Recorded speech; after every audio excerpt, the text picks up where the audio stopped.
स्वागत है आपका हमारे चैनल पर। मैं हूं आपके साथ शिप्रा सैनी। उत्तर प्रदेश में योगी सरकार ने बड़ा फैसला लिया है। उत्तर प्रदेश राजभवन में भगवान शिव की भव्य प्रतिमा को स्थापित किया जाएगा। मुस्लिम तुष्टीकरण की राजनीति करने वाले विपक्षी दलों के लिए ये एक बड़ा झटका है। तो वहीं उत्तर प्रदेश के मुख्यमंत्री योगी आदित्यनाथ ने अखिलेश यादव को करारा जवाब दिया है। उन्होंने कहा है कि 350 सीटें बीजेपी उत्तर प्रदेश में हासिल करेगी। यह बड़ा दावा उत्तर प्रदेश के मुख्यमंत्री योगी आदित्यनाथ की ओर से किया गया है। तो उत्तर प्रदेश में विधानसभा चुनाव करीब आते ही चुनावी सरगर्मियां काफी तेज हो गई हैं। समाजवादी पार्टी और उनके नेता मुस्लिम तुष्टीकरण की राजनीति करने के लिए अलग अलग दांव पेंच चल रहे हैं। हाल ही में समाजवादी पार्टी के सांसद शफीकुर रहमान बर्क और साथ ही विधायक इरफान सोलंकी ने उत्तर प्रदेश विधानसभा में नमाज के लिए एक अलग कक्ष की मांग की थी। उन्होंने कहा था कि नमाज अदा करने के लिए उत्तर प्रदेश की विधानसभा में एक अलग नमाज कक्ष होना चाहिए। लेकिन अब उत्तर प्रदेश के मुख्यमंत्री योगी आदित्यनाथ ने अपने ही अंदाज में समाजवादी पार्टी को करारा जवाब दिया है। आपको बता दें, उत्तर प्रदेश की राजधानी लखनऊ में स्थित राजभवन में जल्द ही भगवान शिव की एक भव्य प्रतिमा को स्थापित किया जाएगा और इसके लिए उत्तर प्रदेश के राज्यपाल आनंदीबेन पटेल ने राजभवन परिसर में भगवान शिव की भव्य प्रतिमा स्थापित कराने के लिए भूमि पूजन किया, जिसकी तस्वीरें भी सामने आई हैं। इसके साथ ही राज्यपाल आनंदीबेन पटेल की ओर से राजभवन की कार्य व्यवस्थाओं को डिजिटल करने के लिए 8 सॉफ्टवेयर सिस्टम का लोकार्पण भी आज किया गया है। राजभवन में स्थापित होने वाली ये भगवान शिव की भव्य जो प्रतिमा होगी, आपको बता दें भगवान शिव की ये प्रतिमा ग्रेनाइट के 10 फीट लंबे और 7 फीट चौड़े एक चबूतरे पर लगाई जाएगी, जो कि चबूतरे के ऊपर 8 फीट ऊंची होगी। यानी एक पहाड़ के रूप में इसे प्रतिमा को स्थापित किया जाएगा। इसके साथ ही उस स्थान पर 7 फीट ऊंचे पहाड़ के निर्माण सहित तमाम जो निर्माण कार्य हैं वो किए जाएंगे। इसकी पृष्ठभूमि पर 7 फुट ऊंचा पहाड़, और ये पहली बार होगा जब किसी राजभवन में किसी हिंदू देवी देवता की मूर्ति को स्थापित किया जाएगा। तो अपने आप में राजभवन में एक बेहद अच्छा जो नजारा है वो देखने को मिलेगा। और जाहिर तौर पर अपने आप में उत्तर प्रदेश में योगी सरकार का ये बड़ा फैसला है कि उत्तर प्रदेश की राजधानी लखनऊ में स्थित राजभवन पहला ऐसा राजभवन होगा जहां किसी देवता की मूर्ति को स्थापित किया जा रहा है। आपको बता दें, इससे पहले झारखंड विधानसभा परिषद में नमाज अदा करने के लिए एक अलग कमरा आवंटित किया गया था, जिसको लेकर काफी बवाल भी देखने को मिला और बीजेपी ने इसका जमकर विरोध किया। उन्होंने कहा कि विधानसभा एक मंदिर के समान है, उसमें सभी धर्मों के लोग आते हैं, सभी धर्मों के जो लोग हैं वो विधायक बनते हैं। ऐसे में वहां नमाज के लिए जो कक्ष आवंटित किया गया है वो फैसला सही नहीं है। इसका विरोध लगातार बीजेपी कर रही है। इतना ही नहीं, इसके बाद बीजेपी ने विधानसभा भवन में हनुमान चालीसा का पाठ करने के लिए कमरा आवंटित करने की भी मांग करती है। लेकिन कहीं ना कहीं झारखंड विधानसभा में विधानसभा अध्यक्ष की ओर से जो ये फैसला लिया गया है, इस पर अपने आप में कई सवाल खड़े हो रहे हैं कि शुरुआत झारखंड में हो चुकी है, लेकिन कहीं ना कहीं ये धीरे धीरे इसका जो प्रभाव होगा वो देश के तमाम दूसरे राज्यों में भी देखने को मिलेगा।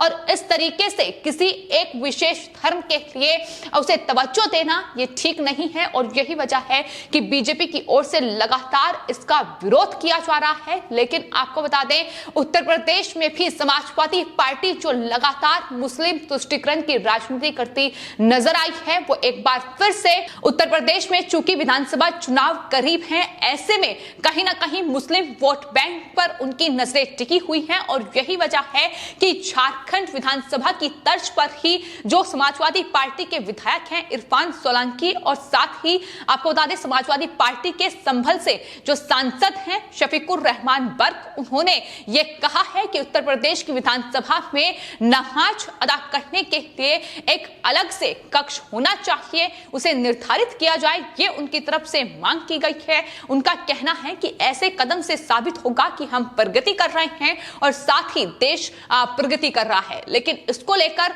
हाल ही में उत्तर प्रदेश के उप मुख्यमंत्री केशव प्रसाद मौर्य ने समाजवादी पार्टी के विधायक और सांसद को करारा जवाब दिया। उन्होंने साफ तौर पर कहा कि ये तुष्टीकरण की घटिया राजनीति है और ये राजनीति बंद होनी चाहिए और इस प्रकार के फैसले का कोई औचित्य नहीं है। इस प्रकार का जो फैसला है वो ना ही प्रदेश की जनता के हित में है और ना ही देश की जनता के हित में है। इस प्रकार की कोई व्यवस्था सरकारी स्थान पर नहीं होनी चाहिए, कोई नमाज कक्ष नहीं होना चाहिए। उनकी तरफ से साफ तौर पर यह कहा गया। तो कहीं ना कहीं उत्तर प्रदेश में विधानसभा चुनाव है, उससे पहले मुस्लिम तुष्टीकरण की राजनीति चरम सीमा पर है। लेकिन इस बीच राजभवन में जिस तरीके से भगवान शिव की ये भव्य प्रतिमा का अनावरण किया गया है, ये साफ तौर पर बताता है कि यही अंतर है झारखंड में जो जेएम और कांग्रेस गठबंधन की सरकार है उसमें और बीजेपी में। बीजेपी जहां लगातार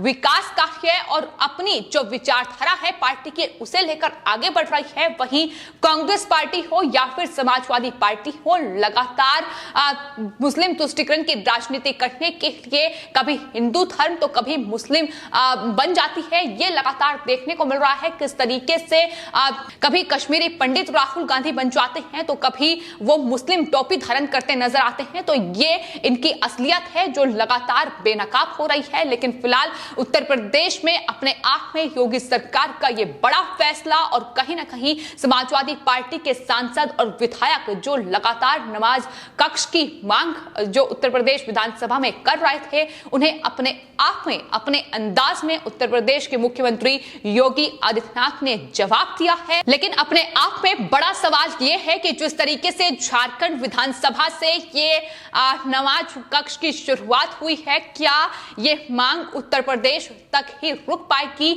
इसका जवाब है नहीं, क्योंकि लगातार जिस तरीके से ये तमाम नेता वोट बैंक के लिए धार्मिक कार्ड खेलते हैं, जिस तरीके से मुस्लिम तुष्टीकरण की राजनीति करते हैं, अपने आप में इस पूरे मामले पर रोक लगाना बेहद मुश्किल होगा। लेकिन कहीं ना कहीं उत्तर प्रदेश के मुख्यमंत्री और बीजेपी अपनी पार्टी की विचारधारा को लेकर पुरजोर तरीके से आगे बढ़ रही है। उनका साफ तौर पर यह कहना है कि ये जो तमाम चीजों की मांग की जा रही है, जो नमाज के लिए अलग कक्ष की मांग की जा रही है, ये तुष्टीकरण की राजनीति के लिए कहीं ना कहीं एक घटिया चाल है जो विपक्षी दलों की ओर से चली जा रही है। लेकिन वहीं आपको बता दें, दूसरी ओर उत्तर प्रदेश के मुख्यमंत्री योगी आदित्यनाथ ने हाल ही में जो टाइम्स नाउ भारत को एक इंटरव्यू दिया है, उसमें उन्होंने उत्तर प्रदेश में विधानसभा चुनाव के मद्देनजर जो तमाम बड़े मुद्दे सामने आ रहे हैं उन पर सवाल उनसे किए गए, उनका जवाब दिया। उत्तर प्रदेश के मुख्यमंत्री योगी आदित्यनाथ ने साफ तौर पर यह कहा है कि बीजेपी 350 सीटें उत्तर प्रदेश विधानसभा चुनाव में इस बार हासिल करेगी। आपको बता दें, जब होस्ट नविका ने यह पूछा कि दरअसल पिछले 35 सालों में उत्तर प्रदेश में कभी भी ऐसा नहीं हुआ है कि कोई जो सीएम है वो दोबारा चुनकर आया हो, तो इस पर मुख्यमंत्री योगी आदित्यनाथ ने कहा कि मैं दोबारा जरूर आऊंगा। उन्होंने साफ तौर पर कहा कि मैं रिकॉर्ड तोड़ने के लिए ही उत्तर प्रदेश में हूं। उन्होंने कहा कि मेरा जो ट्रेंड चल रहा है उसमें 350 से कम सीट बीजेपी लेकर नहीं आएगी, ये दावा उत्तर प्रदेश के मुख्यमंत्री की ओर से किया गया है। साथ ही समाजवादी पार्टी अखिलेश यादव पर निशाना साधते हुए उत्तर प्रदेश के मुख्यमंत्री की ओर से कहा गया है कि कॉमन मैन से पूछे तो पता चलता है कि समाजवादी पार्टी का मतलब भय, दंगा, गुंडागर्दी, अराजकता, लूटपाट, किसी भी सज्जन और संभ्रांत व्यक्ति की प्रॉपर्टी और मकान पर कब्जा करना है। यानी समाजवादी पार्टी सिर्फ और सिर्फ गुंडों और माफियाओं को अपनी पार्टी में तवज्जो देती है, ये साफ तौर पर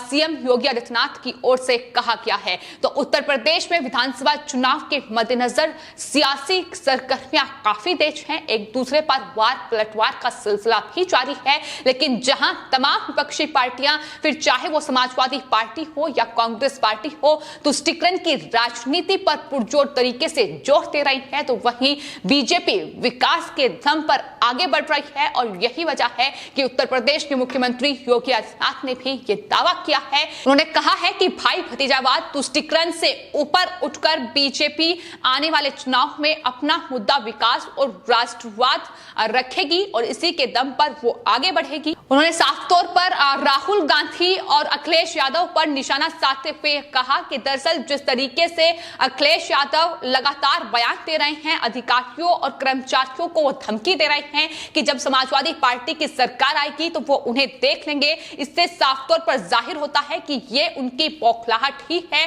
अखिलेश यादव को भी ये अंदाजा है कि बीजेपी इतनी सीटें हासिल करेंगी और यही वजह है कि इस तरीके की बौखलाहट उनकी सामने आ रही है। तो उत्तर प्रदेश के मुख्यमंत्री योगी आदित्यनाथ ने समाजवादी पार्टी, कांग्रेस पार्टी और मायावती की पार्टी बसपा पर पुरजोर तरीके से हमला साधा। उन्होंने कहा कि साफ तौर पर बीजेपी की जीत उन्हें दिखाई दे रही है और यही वजह है कि इस तरीके से बयानों में बौखलाहट भी नजर आ रही है। फिलहाल आपकी इस पूरे मामले पर क्या राय है, हमें कमेंट बॉक्स में जरूर लिखें और चैनल को सब्सक्राइब करें। धन्यवाद।